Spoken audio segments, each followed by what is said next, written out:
Elleri yol üstüdür, kemerden üstüdür. Kapı giden o yare, oy desinler dostudur. Elleri yol üstüdür, kemerden üstüdür. Kapı giden o yare. السلام عليكم أحبائي. في هذا الفيديو إن شاء الله غادي نديكم معايا في تمشية دافئة وسط مدينة إزميت التركية، نكتشفوا الأزقة والشوارع ديالها، وفي نفس الوقت نشارك معكم معلومات على هذه المدينة إلا كنتم من محبي السفر بطبيعة الحال، مرورا في النهاية إلى كورنيش المدينة اللي غتكتشفوه معايا مع الغروب، وإن شاء الله يعجبكم الفيديو. مساء جديد وهواء نقي. خرجت من اللوطيل وانا باغا نكتشف المدينة على رجليا، بلا خريطة بلا حتى شي بلان، غير نمشي واخا يكونوا مفاجآت.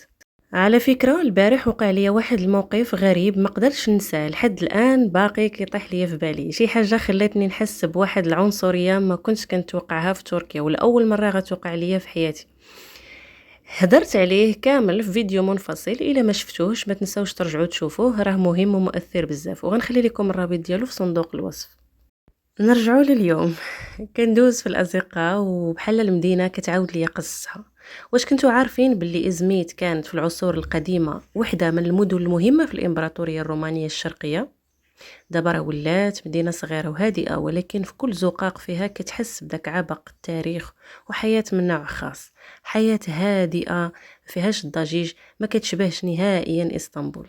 حياة جد هادئة والشوارع ديالها نظيفة وكل شيء منظم، كل شيء مرتب. صراحة كتسحر القلوب وكتخليك تحس بواحد الراحة نفسية مميزة. إزميت جات في شمال غرب تركيا وتابعة لولاية كوجالي، ما كتبعدش بزاف على اسطنبول، تقريبا ساعة ونص غير بالطوموبيل، شي 100 كيلومتر تقريبا. منين كتوصل كتلقى الجو مختلف تماما، الهواء نقي كأنه ما كاينش تلوث، واهم حاجة هي ان البحر قريب اللي كتقدر تمشي غير على رجليك فين ما كنتي، والجبال كتحيط بالمدينة من كل جهة. المعيشة هنايا أرخص من إسطنبول بواحد النسبة زوينة، مثلا المأكولات والمقاهي وحتى التنقلات مناسبين بزاف، وكل شي في هاد المدينة كيدوز ببطء جميل ولكن بدون ملل. وهنايا شاركت معكم أسعار البنزين وكذلك الغاز السائل اللي كتعتبر أسعار جد مناسبة مقارنة مع الأسعار اللي عندنا في المغرب. فمثلا البنزين اللي هو ليسانس أو المازوت كيديروا تقريبا 10 دراهم مغربية، والغاز السائل كيدير 6 دراهم مغربية. تركيا هي واحدة من بين الدول اللي كتنتج البترول وأيضا الغاز، رغم أنها ما عندهاش الاكتفاء الذاتي 100% على البترول، ولكن كتعاون بالغاز السائل. فغادي تلقاو أن أغلب السيارات والتكاسي وسيارات نقل البضائع كتستعمل الغاز السائل بدلا من ليسانس والمازوت، لحقاش رخيص في الثمن، وأغلب الستاسيونات اللي كاينين في دولة تركيا عموما كتوفر خدمة تعبئة الغاز السائل. بغض النظر على المميزات اللي ذكرت سابقا، كاين بزاف المميزات اخرى اللي لفتت الانتباه ديالي في هذه المدينه الصغيره، بحال مثلا الخدمات والبنيه التحتيه، بحال هاد القنطره هذه اللي كاين منها بزاف في هاد الشارع. لتحت كتلقى الطريق السيار اولا لوطوروت، وكتلقى السكه ديال التران، والفوق دايرين هاد القنطرات هادو للراجلين اللي هما مجهزين بالسكه، يعني كتخدم بالضوء، كاين الدروج كاين السكه، يعني مزيانه حتى لذوي الاحتياجات الخاصه، ما نساو حتى شي واحد. وشوفوا معايا الطبيعه كيفاش كتبان من هنايا، الاشجار كاينين والخضوره كاينه في الجبال الفوق تقريبا. الشجر كاين فين ما مشيتي كتلقى شجر وكتلقى الطبيعه على الارصفه، وكاين حدائق اللي هي كبيره. اللي عجبني في هذه المدينه انهم خصصوا مساحات كبيره ما استثمروش فيها، يعني ما بناوش فيها ما حتى شي حاجه، خلاوها غير مساحات خضراء. ولهيه تيبان لك البحر مع الغروب واحد المنظر رائع. كيبان لك كل شيء غادي غير بشويه، سواء السيارات او حتى الناس، كل شيء غادي بشويه، ما كاينش الضجيج، ما كاينش الكلاكسون، ما كاينش كثره الاعلانات، كثره الاضواء. وحتى الحيوانات، لاحظت واحد الملاحظه في تركيا عموما ماشي غير في ازميت، ان الحيوانات كلها كتكون فاكسيني، كلها كتبان لك القطوط والكلاب كلهم مداويين وكيتحترموا بزاف. اللي عجبني هنايا ان الناس هنايا فيهم واحد الانسانيه تجاه الحيوانات، انسانيه عظيمه، كيحترموا الحيوانات. كتلقى كلشي القطوط الكلاب نقيين، ما كيعذبوهمش، كيعطوهم ياكلوا، كتحس بهم واخا هما ديال الشارع ولكن كلشي مداوي وكلشي واكل شراب، وكيديروا لهم المأوى ديالهم فين كينعسوا، يعني تيحترموهم بزاف. وانا فاش كنشوف بحال هاد المناظر هادو كتجيني الغيره على بلادي. صراحه كنقول يا ريت لو كانت بلادنا فيها خدمات بحال هكا، ولو ان بلادنا غنيه تبارك الله ما خاصها والو، ولكن كتلقى المدن الصغرى ما عاطينهمش أولوية، ما كاينينش خدمات، ما دايرينش بحساب ذوي الاحتياجات الخاصة حتى في المؤسسات الحكومية. كتلقى الحيوانات كتعذب، الناس ما كتحترمش الكبير، بزاف د الحاجات، الضجيج، بزاف د الإعلانات في الشارع، كتلقى الحاجات اللي كيخلوك تعيش ديما في واحد ستريس، وديما ساخط على الوضعية، وديما ما عجبكش بلادك ولو أنها راه زوينة. وأنا غادية كنكتشف في المدينة والشوارع والأزقة ديالها بان ليا هاد المسجد المتواضع صورته لكم، فيه ديك اللمسة العثمانية في التصميم ديالو. مسجد صغير لكنه هادئ وجميل. الناس هنايا بسطاء بزاف والحياة بلا تكلف. إزميت ماشي وجهة مشهورة ولكنها جنة صغيرة مخبية. وإلا كنتي باغي تهرب من الزحام وتستمتع بلحظة صفاء، راه إزميت كتبقى واحد الخيار اللي ما غاديش تندم عليه. في إزميت الحركة الاقتصادية خفيفة ولكن مستقرة، المحلات خدامين والمقاهي فيهم الناس والخدمة ماشية على قد الحال. الحياة هنا ماشي سريعة ولكن فيها واحد الهدوء كيخلي الناس مرتاحين. السكان في الغالب طيبين ولكن تيبقاو متحفظين شوية خصوصا مع العرب. بعض منهم كيكون عنده أفكار مسبقة ولكن راه الكلمة الزوينة والابتسامة ديما كتقلب الموازين، والعلاقات عموما كتشكل بهدوء وبالنية الصافية كيبان الفرق. واللي زوين في هاد المدينة هو كل شي كيعيش على قده بلا مبالغة ولكن بقلب دافي.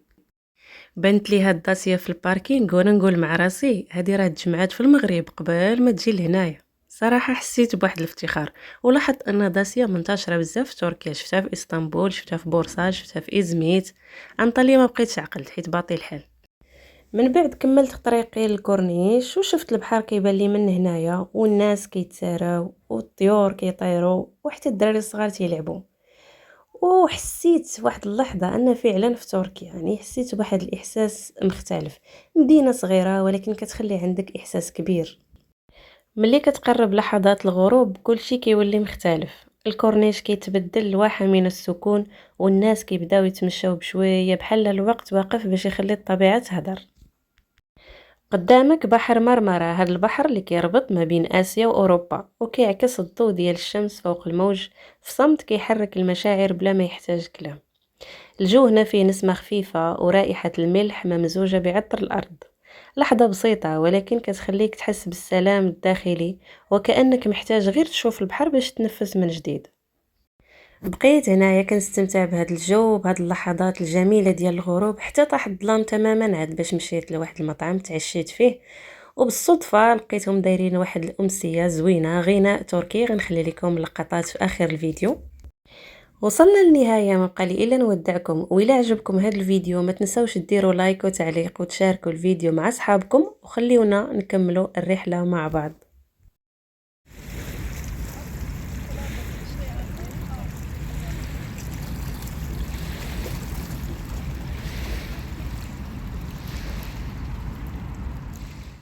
Bıkmışım ki kendimden,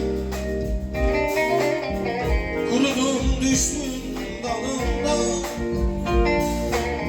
Öyle bıkmışım ki kendimden, kurudum düştüm dalımdan. Sanki ruhum çıktı canımdan.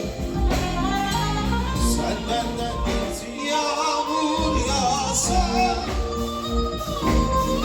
uykum kaçsa, bir kuş konsa divanıma, ağlardım bir başıma. Bir kuş konsa divanıma. Vay le le le le le le oh.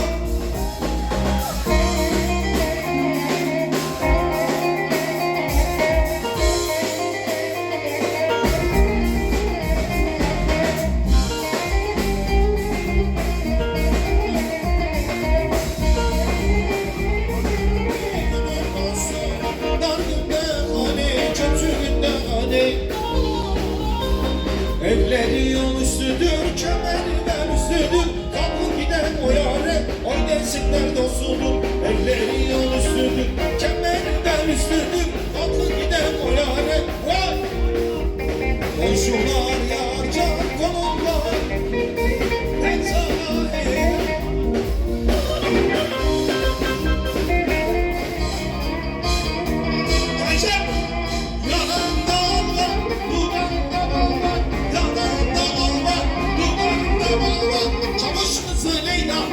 18 Derya, Leyla, Leyla, Leyla.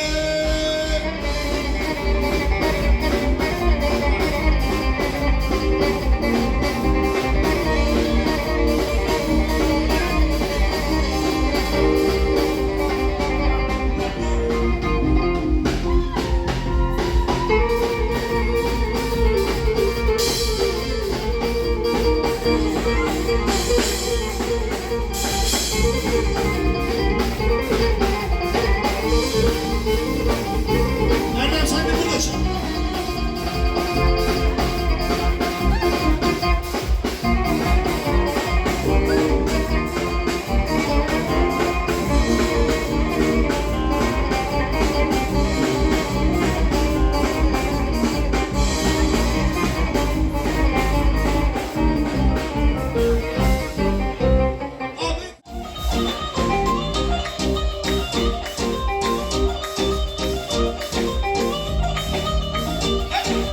Bana göre aşk hayattan ibaret, bana göre hayatın anlamı. Sen bu yolda böyle devam et, aşka layık olan da kalmalı. Okey. Tamam.